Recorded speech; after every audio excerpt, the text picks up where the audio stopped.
памперске эле кетет, мына тамак ашка канча дары дармекке баары кымбатчылык. Ошолорду бизге чечип жардамдашкыла.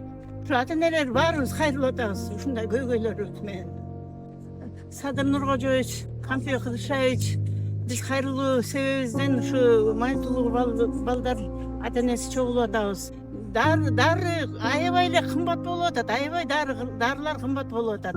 Дарылар даже аптекада жок болуп издейбиз, группалардан издейбиз, квартиралап жүрөбүз. Квартирага да алышпайт. Не то что мындай балдарды, обыкновенный балдарды алышпайт.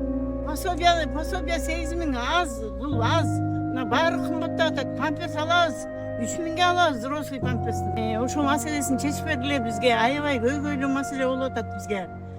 Мына же лифт жок, же ванна жок сууга түшүргөнгө.